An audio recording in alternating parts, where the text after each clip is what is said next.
Exodus chapter 20. Exodus chapter 20.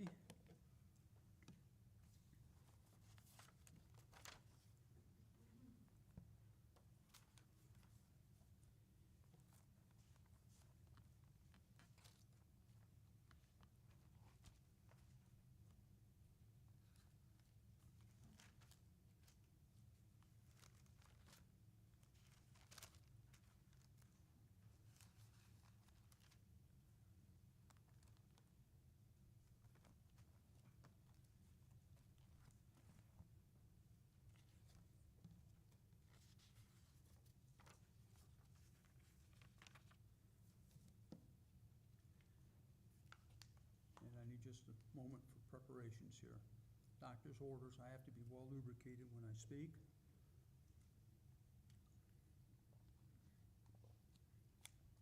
And I'm supposed to have a throat lozenge in me. That's a peppermint. When I pastored in the Northeast,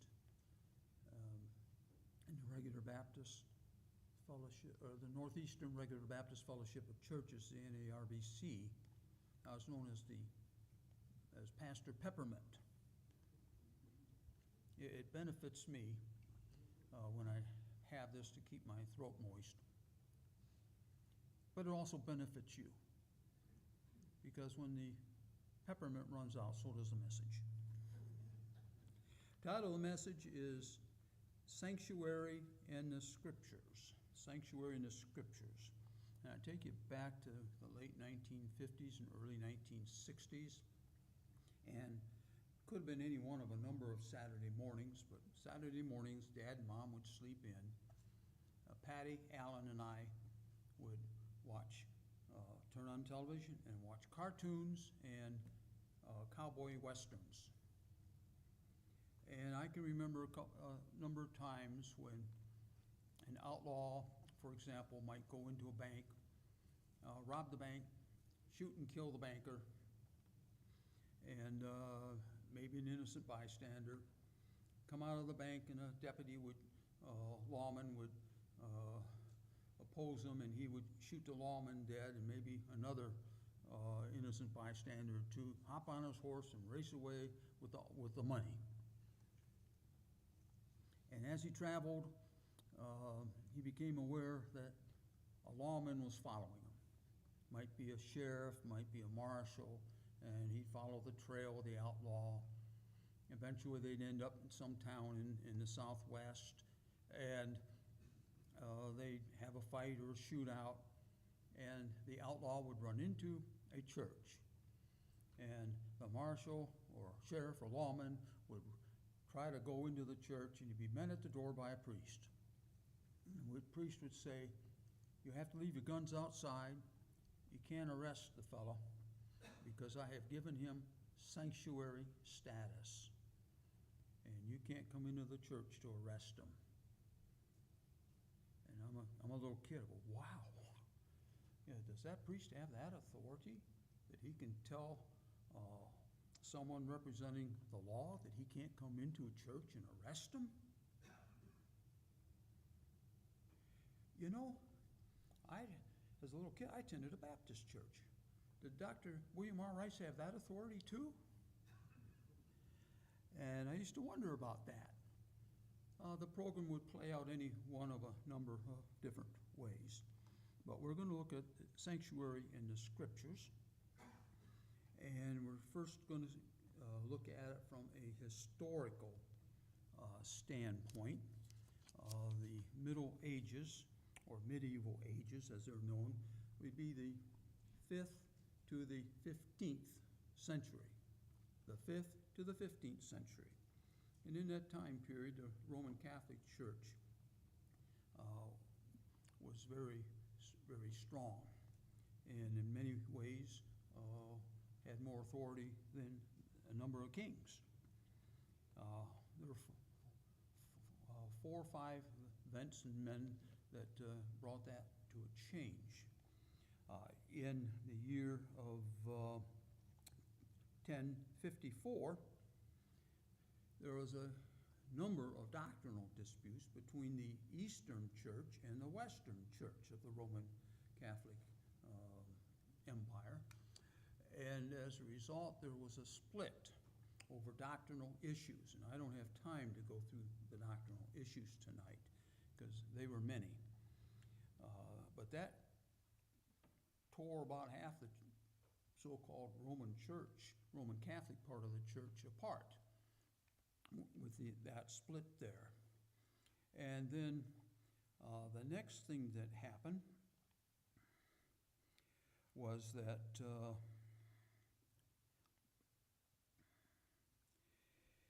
you had several men that had problems with the Roman Catholic Church. And we have here Philip IV of France. He was known as Philip the Fair. Sounds like a nice fair guy. But the church his kingdom of France, ended up in horrible debt. And most of the money that they owed to the Knights Templar. And then they got to where they couldn't pay even the interest rates on all the money that they owed. So the King of France declared the Knight Templars branded them as heretics. They went into their monasteries and they captured many of them, tortured and killed many of them, and took their wealth that they could find. And that greatly hurt the Roman Catholic Church. Then you have the issue of Martin Luther coming along in 1517 with the Protestant Reformation. He nailed his 95 Theses up on the church door there in Germany. Martin Luther made two crucial mistakes. First, he went to Rome and saw the great abuse that was taking place on the part of the Roman Catholic Church. Second mistake he made was he read the book of Romans and Galatians and learned the concept of solus fidelis, only faith, not works. We're saved by grace and not by works. And so a great deal of Europe began to turn Protestant. Then we had a fifth blow that they suffered with King Henry VIII of England. And in 1534, he established the Church of England. He got into a dispute with the Roman Catholic Church and with the Pope, and he wanted a male heir. And so he wanted to be able to annul, even divorce his wife, and find another woman that could give him a male heir. And so when he was finally rejected, he decided to split the church. And he declared himself the head of the Church of England, and no more Roman Catholicism in the land of England. After he died, Mary became queen, and she was a staunch Roman Catholic, brought the Catholic Church back in, and she died. And then you had Queen Elizabeth, her half-sister, who came in and removed the Roman Catholic Church and became again the head of the Church of England. And so this made a tremendous difference in the power that the Roman Catholic Church had. Now, in the medieval ages, or Middle Ages, sometimes sanctuary status was granted to someone that would go into a church. But it wasn't a get-out-of-jail card free. Usually, a person would have to negotiate with the authorities, the powers that be, and sometimes he'd have to pay a huge fine, and sometimes it was a case that they would not be executed but have to spend the rest of their life in jail. Sometimes it was a case that the fellow was spared his life and spared jail, but was taken to the closest port city, put on a boat, and banished or exiled for life, unable to return to the country. So it wasn't a get out of jail card free by going into the church. So as we look at the historical aspect of it, we want to ask the question, well, what about the United States of America? And in 1982, the Wellington Avenue Church in Chicago declared itself to be a sanctuary church. They took in a Salvadorian refugee who had entered into the United States illegally. Thus, they became one of the first churches in our country to have established themselves as a sanctuary church. There's a debate. There's three of them that there's kind of a debate. It's kind of iffy as to which one it is, but they got the most publicity for what they did. That's 1982. In July of 2007, there were 50 towns and cities that had or claimed sanctuary status. What about today? I checked the figures yesterday. Over 1,000 in our country claim sanctuary status. All kinds of jurisdictions, churches, towns, cities, counties, and 17 states. So that's the historical background from that standpoint. Now I want to look at the linguistical background. We're going to discover the etymology, the language, and definitions. When I get into a discussion with someone, I like to define terms so we know what we're talking about. The word sanctuary comes out of the Latin sanctus, which means holy, sacred. And sanctuarum, it would be the word for sanctuary in the Latin. I studied Latin for a number of years and still use it in translation at times from the Latin Vulgate. Old French, I've studied French, but you have to have good ears to be able to hear. And I didn't do well in French, and that's too many years ago. But if you take off the RIM ending from the Latin and put an IE on the end, you have the French word. So that's Old French, and comes down to us in Middle English as our word sanctuary. So that's where our word comes from. Latin, Old French, and Middle English. Now, what about Bible? Well, there's Hebrew, and we find it occurring numerous times in the Hebrew.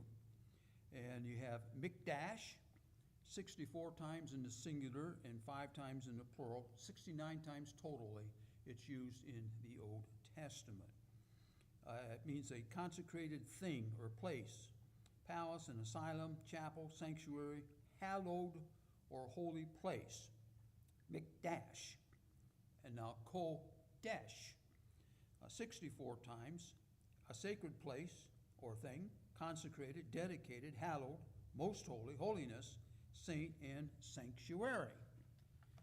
And of course we want to consider the New Testament and the Greek hagion, holy, holy, or holy place.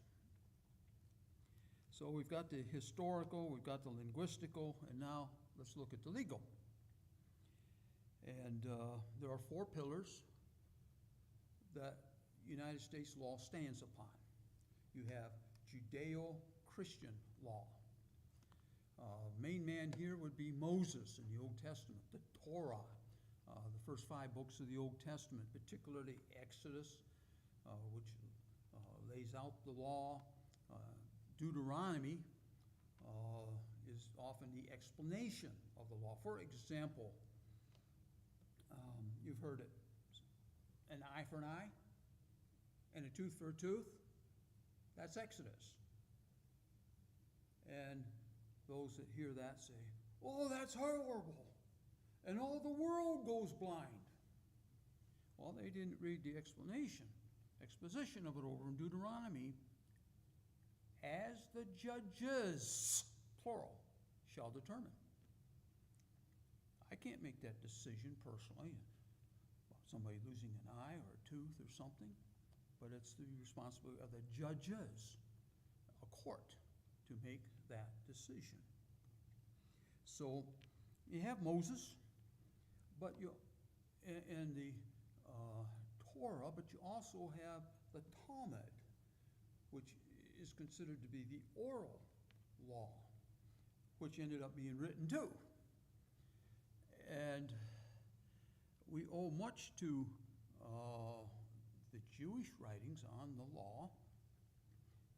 You may remember Bob Laird's Sunday school lesson on Matthew 27 and the trial of Christ. And he pointed out a number of different things that were wrong, where the rights of the Lord as a Jewish citizen were neglected. For Shepherd's Haven, several years back, I did a message for them on that. I think I had over 65 instances out of the Old Testament and out of the Talmud where our Lord's rights were violated. So we owe a great deal to Judeo-Christian emphasis. Roman law. The Romans prided themselves on their knowledge of the law and their fairness because of the law. Except in the case of Jesus Christ, of course. And the law got thrown out because of politics. But, I should back up a moment. Judeo-Christian law, you won't find in the written or what they call the oral law any sanctuary status, none whatsoever, and certainly not for the church. You won't find in the Jewish writings sanctuary by the church. And then in Roman law, you had a number of key people. Cicero, they believe, is probably the greatest of the Roman lawyers. You have Urbanus, who wrote the first textbook on Roman law, the Institutes. And Tribunus was a very important fellow. He would be the editor or the chief of a group of lawyers that got together and established the Justinian Code. Paulus was another one, not the Apostle Paul. If you read the Latin Vulgate, you got Paulus. He's the Apostle Paul in Latin, but this is Paulus, the lawyer. He was quite often quoted in the Roman Digest on law. But there was no sanctuary status whatsoever of any sort. And so now we come to British law. How many of you remember the TV program, not the films, but the TV program, Perry Mason?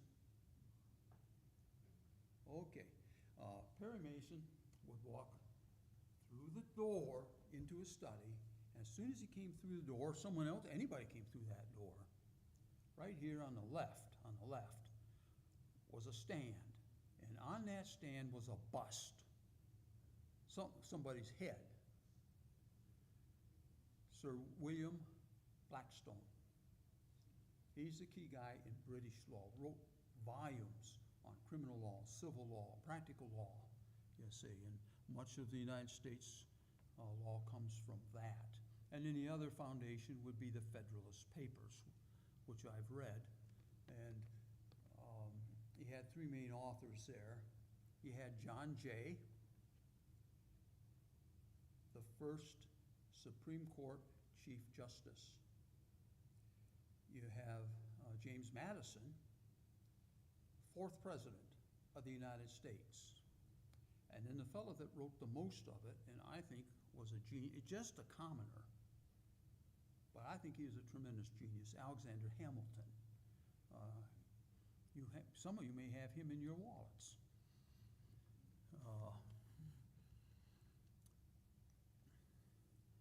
But he became the first United States treasurer.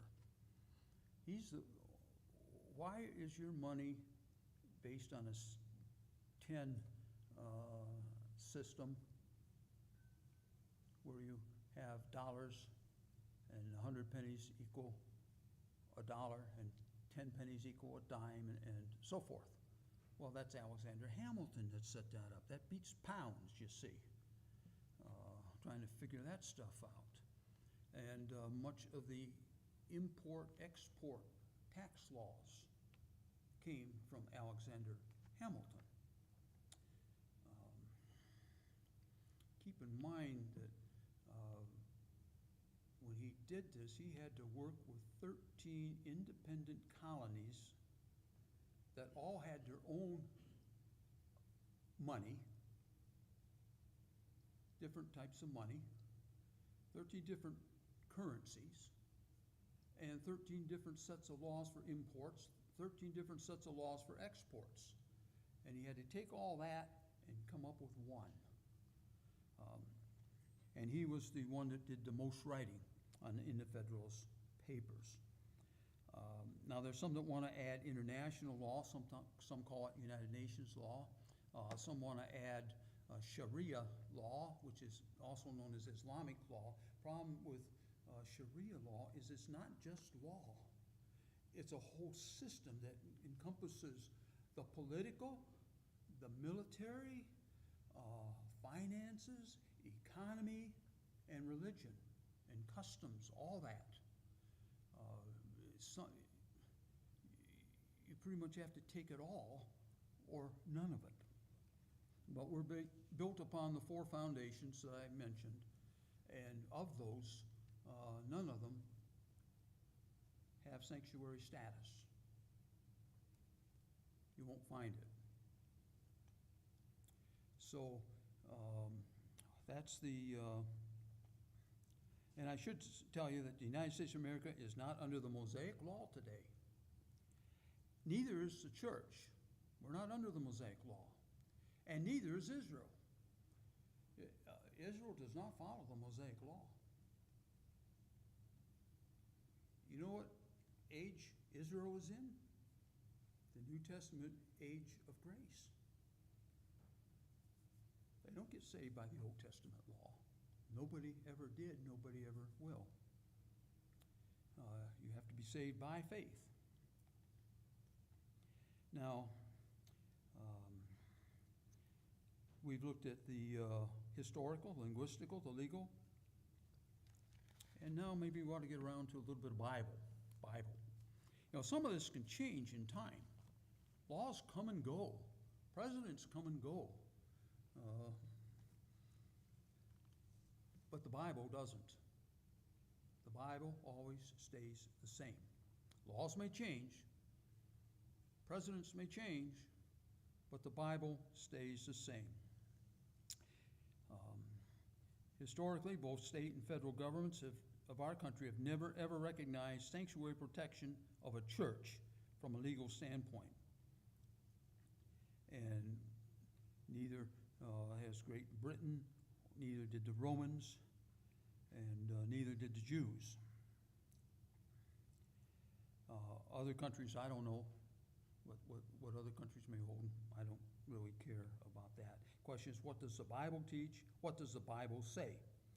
And so I'm going to mention that, first of all, the New Testament is silent on the issue of providing sanctuary to those who are fleeing the law. I don't know of a single reference to this issue in the entire New Testament. We're going to start with the Old Testament, and I'm going to start with Exodus chapter 20. And I want to look at verse, let's see here, 13. Thou shalt not kill. Thou shalt not kill. And the Hebrew word is ratzach. It's used 47 times in different forms.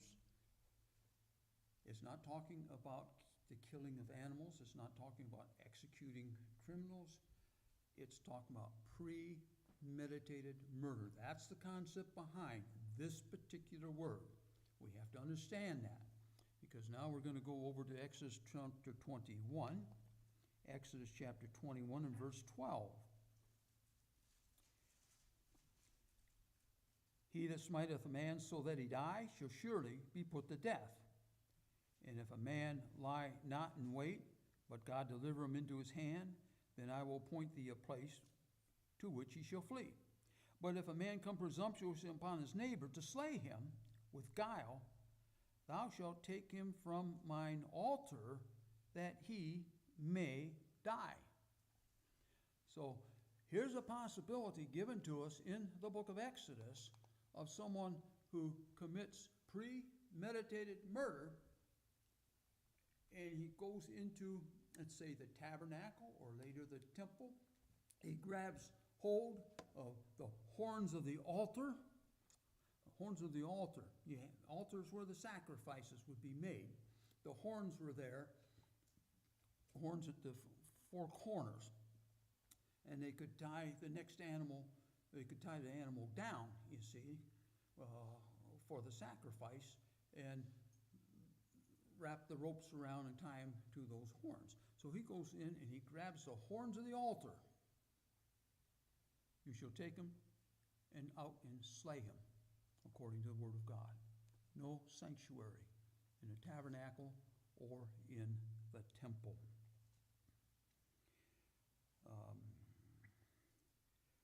Is there an example of this anywhere in Scripture? Did this ever happen? Yes, it did.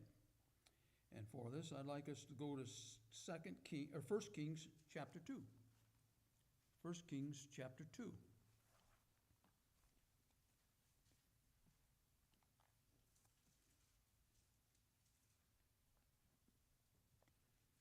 First Kings chapter 2.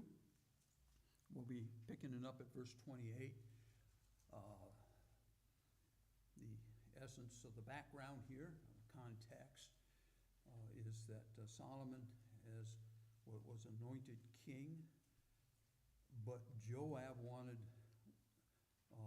a different king. And so Joab organized and committed treason to try to take the throne away from David, who was still alive at the time.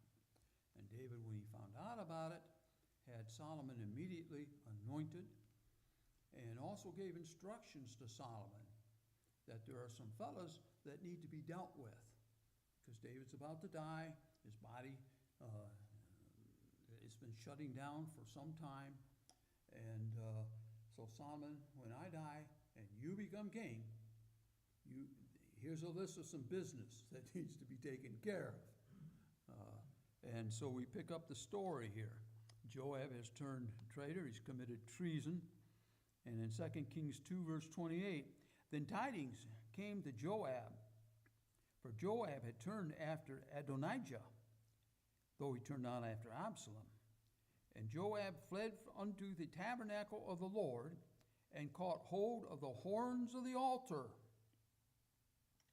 And it was told King Solomon that Joab fled unto the tabernacle of the Lord, and behold, he is by the altar. Then Solomon sent Benaiah, the son of Jehoiada, saying, go fall upon him. Now, go fall upon him. That's kind of a nice King James euphemism of a way to say, kill him. Execute him. Off with his head, you see. So that's what's going to happen here. And verse 30, then Benaiah came unto the tabernacle of the Lord, and said unto him, that be Joab, thus saith the king, come forth. And he said, nay, or no, but I will die here. And Benaiah brought the king word again, saying, thus saith Joab. And thus he answered me. And the king said unto him, do as he has said, fall upon him, and bury him. Just so we get the full significance. You're not just going to let the guy go. He doesn't get out of jail card free. I want you to execute him, and then I want you to dig a hole and put him in it, bury him. That thou mayest take away the innocent blood which Joab shed for me and from the house of my father. And the Lord shall return his blood upon his own head, who fell upon 2 men more righteous and better than he, and slew them with a sword. My father David, not knowing of it. Abner, the son of Ner, captain of the host of Israel, and Amasa, the son of Jether, captain of the host of Judah. Their blood shall therefore return upon the head of Joab, and upon the head of his seed forever. But upon David, and upon his seed, and upon his house, and upon his throne, there shall be peace forever from the Lord. So Benaiah, the son of Jehoiada, went up and fell upon him, and slew him, and he was buried in his own house in the wilderness. So here we have an example, clear-cut example, of someone that went into, this would be the tabernacle, the temple had not yet been built, grabbed hold of the horns of the altar, wanted sanctuary, and sanctuary was denied.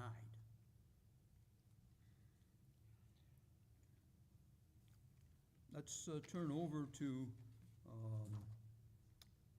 and it's important to note that this case involved an issue of treason, not illegal immigration. At the time, it's important to note that the sanctuary was denied. Now, can we turn to Numbers 35? Numbers 35.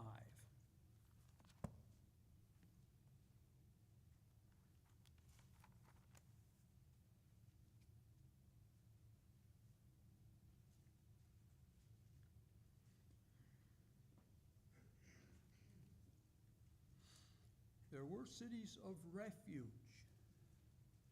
that are sometimes confused with sanctuary status of a church or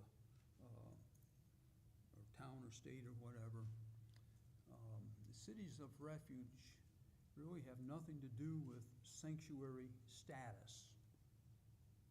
And it's not 50 cities that were selected, or it's not what we have today in our country as of yesterday, at least 1,000 different jurisdictions where sanctuary status is granted.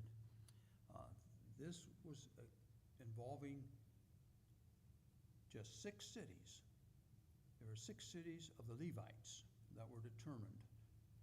And each city, well, I'm going to divide the church here. We have this side over here, and we have the Jordan River down the middle, and I'm not sure on my directions here.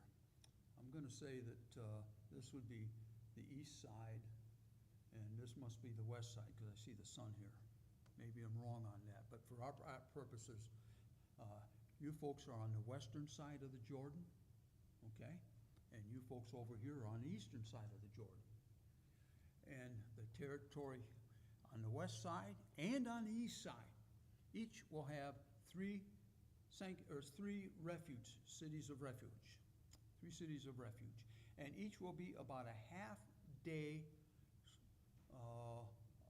journey. So they're set to where anywhere in the nation of Israel, whether you're on the east side or the west side of the Jordan River, you're within a half-day's journey of getting to the city of refuge. And I'm not going to go into all the details on this. You may remember several weeks back, Bob dealt with this a bit when he was in Exodus. But we're going to look at a little bit at Numbers here. And notice verse 6, Numbers 35 and verse 6.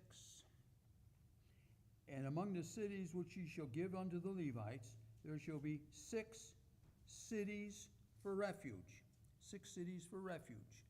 And in verse 10, speak unto the children of Israel, and say unto them, when ye are come over the Jordan unto the land of Canaan, then ye shall appoint you cities to be cities of refuge for you, that the slayer may flee there, who killeth any person innocently or unintentionally.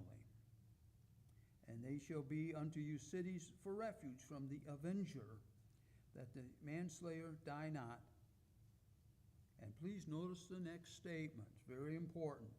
Until he stand before the congregation in what? Judgment. He can go there and flee into one of these 6 cities.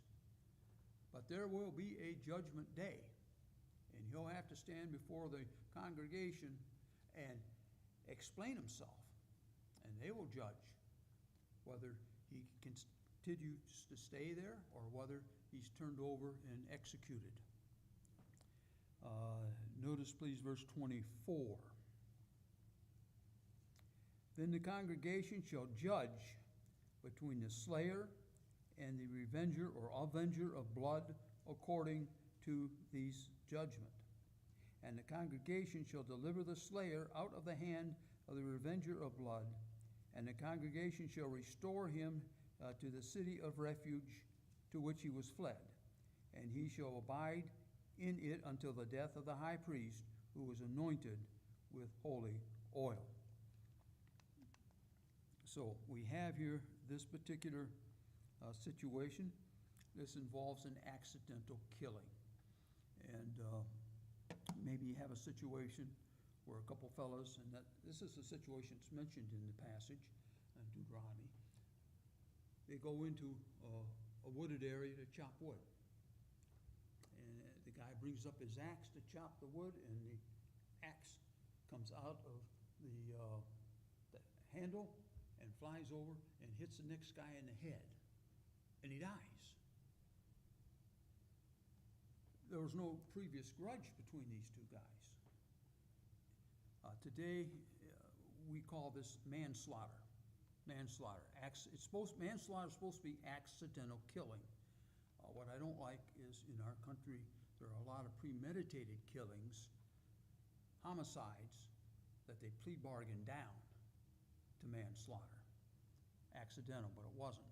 But here with the axe situation, that's an accident that happens. He didn't mean to kill the guy. However, he can flee to one of these cities and have refuge, and then they get the people, the witnesses, and they have their trial, and the judgment will be made.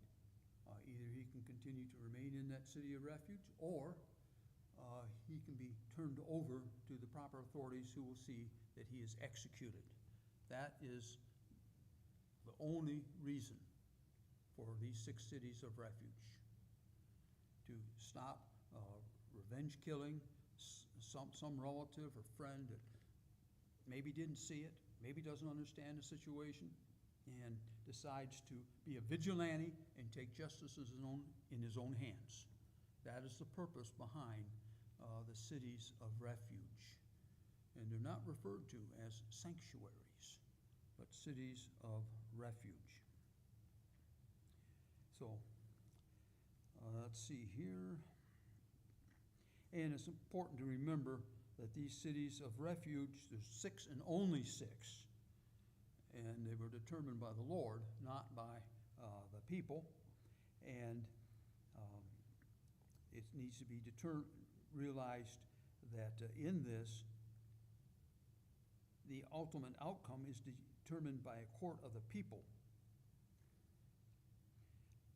So these were cities of refuge.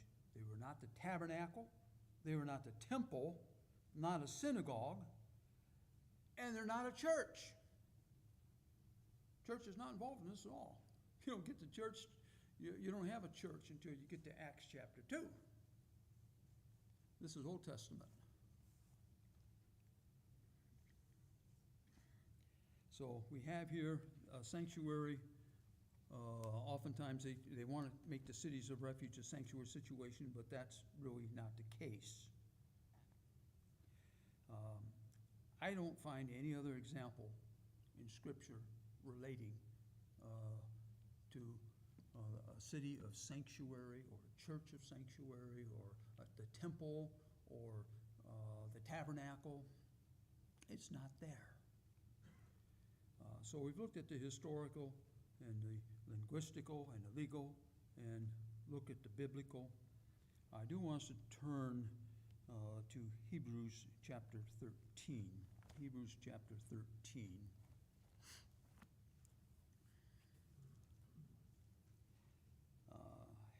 It's important to keep in mind that the word sanctuary in the King James Bible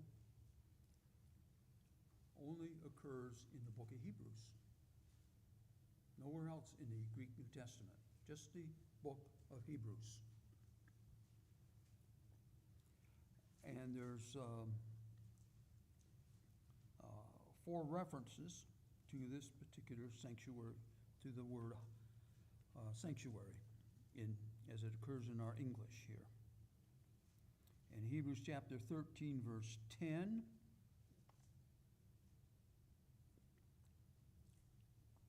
we have an altar of which they have no right to eat who serve the tabernacle. For the bodies of those beasts whose blood is brought into the sanctuary, there's our word sanctuary, by the high priest for sin are burned without or outside the camp. Wherefore Jesus also, that he might sanctify the people. And I'm going to stop there and just mention that with hagia, the Greek word, it has the root hag. It's the same root for the word sanctify. And all the forms that come off of the word sanctify. To sanctify, to be sanctified, sanctifying, the word sanctification. It's the same root. It's the same root for the word holy. Holy. It's the same root for the word separation. It bothers me that a lot of pastors in most churches will not deal with issues of separation, and particularly ecclesiastical separation. And one of the reasons that I'm here at Grace Baptist Church is that both Pastor Bramlett and Pastor Kaminsky believe in ecclesiastical separation. It's part of holiness, and that needs to be emphasized. So coming back to our verse here, verse 12, Jesus also, that he might sanctify the people with his own blood, suffered without the gate, or outside the gate. Let us go forth, therefore, unto him without the camp, bearing his reproach. For we have no continuing city, but we seek one to come. So we're to come out from among the so-called sanctuaries of this world, the earthly sanctuaries, as Jesus Christ came out of the temple and out of the gate and ended up being our sacrifice for sin. Elsewhere we're told to come out and be ye separate and touch not the unclean thing. So we don't have an earthly sanctuary as such. Sometimes in churches we call the auditorium the sanctuary, but it's not a sanctuary in the same sense. So there's an earthly application here in Hebrews chapter 13, to come out, to be separate like Jesus Christ. And there's also a heavenly application if we turn to chapter 8. Chapter 8.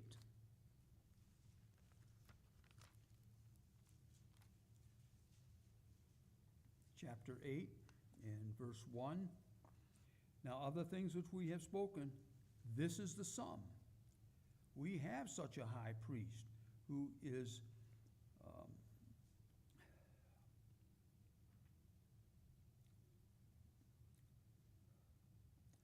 set or seated on the right hand of the throne of the majesty in the heavens, a minister of the, here's our word, sanctuary, and of the true tabernacle, which the Lord pitched, not man. So we have the opportunity here to make a decision, to come out from among them and to be separate and if necessary, to suffer without the gate, outside the earthly sanctuaries, which man has built. Oh, and we also have the exhortation to set our affections, our mind, on things above, and that we have one day a heavenly sanctuary, a place of refuge for all eternity, a place of safety for all eternity, and a genuinely holy place. Let's all stand for prayer.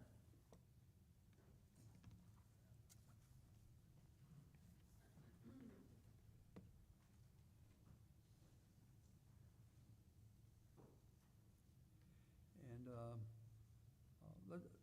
do we have a volunteer to close in prayer? And could we also not only remember our country, but also our church? Do we have a volunteer? Thank you, Jeff.